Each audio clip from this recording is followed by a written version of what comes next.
ایک چھوٹا سا بزنس مین میرے کریم آقا صلی اللہ علیہ وسلم کی بارگاہ میں حاضر ہوا۔ کہتا ہے کہ میں مکے کے ارد گرد جو چھوٹے چھوٹے دیہات سے نا ان سے 2 یا 4 جانور لیتا اور مکے میں آ کے بیچ دیتا، اور 1 یا 2 درہم دینار منافع ہوتا، میں لے کے چلا جاتا۔ کہتا ہے ایک دن میں نے ایک دیہات سے 2 اونٹ لیے، وہ اونٹ لے کر میں مکہ پاک میں پہنچ گیا۔ میری کم قسمتی دیکھو کہ میں جب پہنچا تو وہاں شور مچا ہوا تھا، اعلان ہو رہا تھا کہ نبی پاک صلی اللہ علیہ وسلم جادوگر ہیں، ان کے قریب نہ جانا۔ میں نے کہا ٹھیک ہے بھائی، نہیں جاؤں گا۔ تو کہتا ہے میری کم قسمتی دیکھو، میں نے جو 2 اونٹ بیچے وہ ابو جال پر بیچ دیے۔ جب میں نے ابو جال پہ بیچے تو میں نے کہا قیمت، اس نے کہا کل آنا قیمت دے دوں گا۔ میں نے کہا تمہارا گھر، اس نے کہا فلاں گلی فلاں محلہ فلاں جگہ میرا گھر ہے۔ میں نے کہا ٹھیک ہے۔ جب دوسرا دن ہوا تو میں ابو جال کے گھر گیا، میں نے قیمت مانگی تو کہنے لگا کل آ جانا میں آپ کو قیمت دے دوں گا۔ جب دوسرا دن ہوا تو میں پھر چلا گیا، جب پہنچا قیمت، کہنے لگا کل آ جانا میں آپ کو قیمت دے دوں گا۔ میں نے کہا میں غریب ہوں، پردیسی ہوں، میرے چھوٹے چھوٹے بچے ہیں، میں یہ اونٹ بیچ کر کچھ لے لیتا ہوں اور گھر والے میرے جو ہیں وہ کھاتے ہیں، برائے کرم میں غریب ہوں، مجھے پیسے دے دو۔ کہنے لگا چلا جا نہیں ہے پیسے۔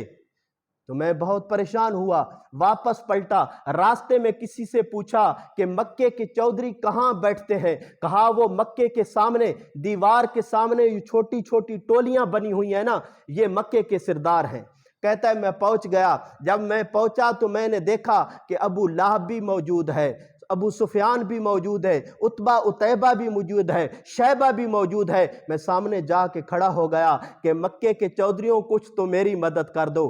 عتیبہ کہنے لگا کیا بات ہے بھائی بولو۔ میں نے کہا میں نے اونٹ بیچے ہیں، مجھے قیمت نہیں مل رہی۔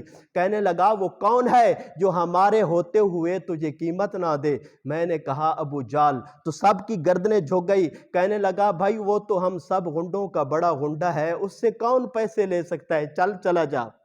تو کہتا ہے میں کانپنے لگا کہ مکے کے چودھری تو یہی تھے جنہوں نے مجھے جواب دے دیا۔ پھر مجھے کہنے لگا ادھر آؤ ادھر۔ میں قریب گیا تو کہتا ہے وہ سامنے جو شخص بیٹھا ہوا ہے نا ٹیک لگا کے، اس کے پاس چلے جاؤ، وہ تمہیں قیمت لے کر دے گا۔ تو میں نے دیکھا کہ ایک شخص بیٹھا ہوا ہے۔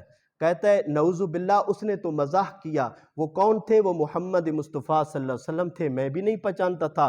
جب اس نے مجھے یہ کہا تو اس کے سامنے جو ہاتھ باندھ کر نوکر چاکر کھڑے تھے سب نے تھپکی بجا دی، ہنسی کی، مزاح کیا۔ تو میں کانپنے لگا، لیکن ڈوبنے والے کو تنکے کا سہارا، میں چلا گیا۔ چلتے چلتے میں آرام سے گیا کہ یہ بھی چودھری ہے کہیں ناراض نہ ہو جائے، میں تو نہیں پہچانتا تھا نا، یہ بھی چودھری ہے کہیں ناراض نہ ہو جائے۔ میں ایستا ایستا چلتا، جدو کریم آقا کے پیچھے پہنچا، قربان جاؤں اللہ کے محبوب پر جس نے اپنا چہرہ مبارک میری طرف کر دیا۔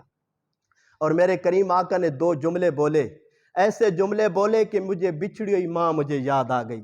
اللہ کے محبوب نے فرمایا پردیسی لگتے ہو، تھکے ہوئے لگتے ہو۔ جب میں نے یہ سنا تو میری ساری دردیں ختم ہو گئی، بیٹھ گیا۔ اللہ کے محبوب نے عرض کی کہ سونیا ایک کام ہے میری۔ اس نے گردن پہ تھپکی لگائی اور میرے بازو سے پکڑا، فرمایا چل میرے ساتھ۔ چلے گئے۔ فرماتے ہیں جب میں حضور کے گھر پہنچا، حضور نے مجھے کھجوریں کھلائیں، مجھے دودھ پلایا۔ فرمایا اب بتاؤ نام کیا ہے، اب بتاؤ کام کیا ہے۔ عرض کی حضور 2 اونٹ ابو جہل پہ بیچے ہیں، قیمت نہیں دے رہا۔ میرے کریم آقا نے فرمایا چل میرے ساتھ۔ اللہ کے محبوب کہتا ہے اگے اگے، میں پیچھے پیچھے۔ جب ابو جہل کے دروازے پر پہنچے، اللہ کے محبوب نے دستک دی، ابو جہل باہر آ گیا۔ جب اس نے دستک دی نا تو عتبہ نے اپنا ایک جاسوس بھیج دیا، جا کر دیکھ ابو جہل کیا کہتا ہے محمد عربی کو۔ جب حضور نے دستک دی ابو جہل باہر آ گیا۔ جب باہر آیا تو نبوت کی آنکھیں اس طرح اٹھیں، اللہ کے محبوب نے اس کی آنکھوں اور اس کے چہرے وال دیکھا۔ ابو جہل کہتا ہے جی کیسے آنا ہوا؟ فرمایا کیا تو نے اسے اونٹ خریدے؟ عرض کی جی خریدے ہیں۔ فرمایا کیا قیمت نہیں دی؟ نہیں دی۔ اللہ کے محبوب نے فرمایا کیا تو غریب لوگوں کا خون چوس کر چودھری بنتا ہے؟ ان لوگوں پر ظلم کر کے کیا تو چودھری بنتا ہے؟ تو کانپنے لگا۔ حضور نے فرمایا لا اب بھی قیمت دو اس کو، جلدی کر۔ واپس چلا، گھر سے قیمت لا کے حضور یہ قیمت ہے پیش کر دی۔ حضور نے مجھے پیسے دے دیے اور قربان جاؤں۔ پھر آقا نے کیا کہا؟ فرمایا اگر تم کہو تو میں چلا جاؤں۔ میرے کریم آقا نے کیا فرمایا؟ اگر تم کہو، تم اجازت دو تو میں چلا جاؤں، قربان جاؤں آپ میرے ساتھ آئے، میرا کام کیا، مجھے پیسے لے کر دیے اور مجھ سے کہہ رہے ہیں اب تم کہو تو میں چلا جاؤں، مجھ سے کہو تو میں چلا دوں، خود بھیک دیں اور خود کہیں میرے منگتے کا بھلا ہو۔ تو عرض کرنے لگا حضور آپ یہ تو بتا دیں کہ آپ کون ہیں۔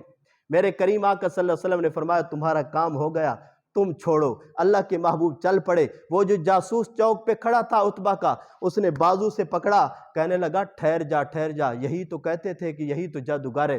اس نے اس طرح چھنٹکی لگائی، کہنے لگا ہٹ جاؤ، اگر یہ جادوگر ہے تو مکے میں سچا کوئی نہیں، اگر یہ جھوٹے ہیں اور یہ نیچے ہیں تو مکے میں کوئی اور شانہ والا نہیں ہے۔ تو اس نے حضور کے قدموں میں گر گیا اور کلمہ پڑھے، عرض کی تھی حضور مجھے بھی اپنے نوکروں میں قبول فرما لو۔ کلمہ پڑھ کے مسلمان ہو گیا۔ پتہ چلا میرے کریم آقا یہاں دنیا میں فرق کرنے کے لیے نہیں ہے کہ یہ غریب ہے اور یہ امیر ہے، یہ چودھری ہے اور یہ غریب ہے۔ اللہ کے محبوب فرق کرنے نہیں آئے، بلکہ اللہ کے محبوب تو عزت بانٹنے آئے ہیں۔ میرے کریم آقا تو غیرت بانٹنے آئے ہیں، اور میرے آقا تو انسانیت کا مرتبہ اور مقام سکھانے کے لیے لوگوں کو آئے ہیں۔